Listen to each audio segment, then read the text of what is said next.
So in this video we'll look at the three data editing functions that utilize cursors.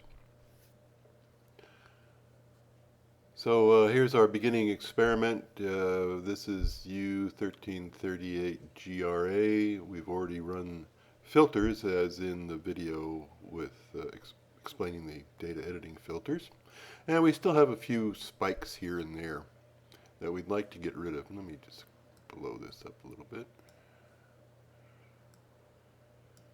Okay, so let's use 1338C as our example. You can see there's a couple little spiky points and some data that look a little suspicious. So in order to kind of have a check on using these cursor-driven functions to get rid of single data points or sets of data points, I find it convenient to plot the data on top of the core images.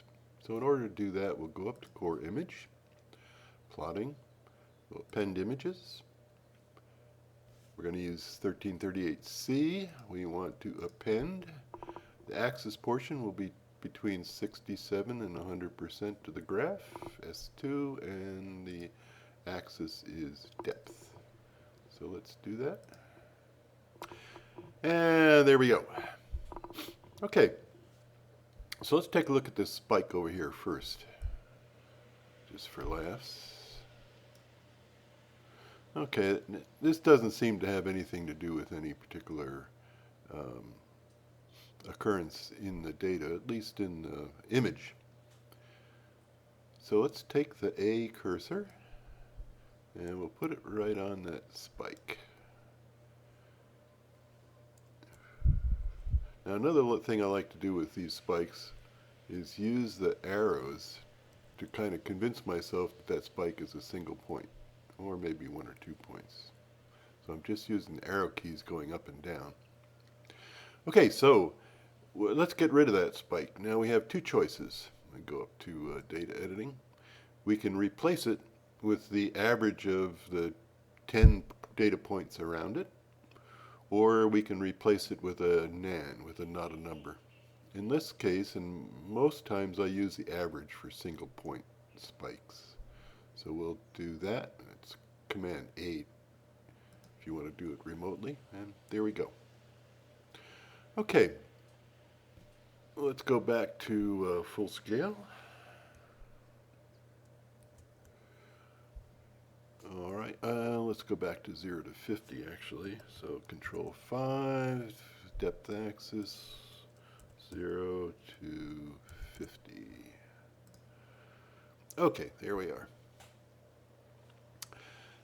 Now let's take a look around. One thing that's handy when you do plot the images, if you go up to COD image plotting, that's add core tags, and that'll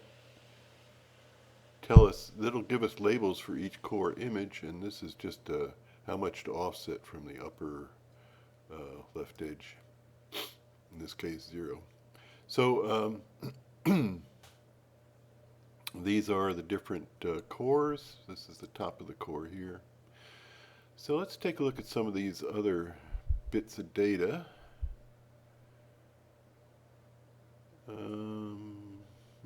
Whoops.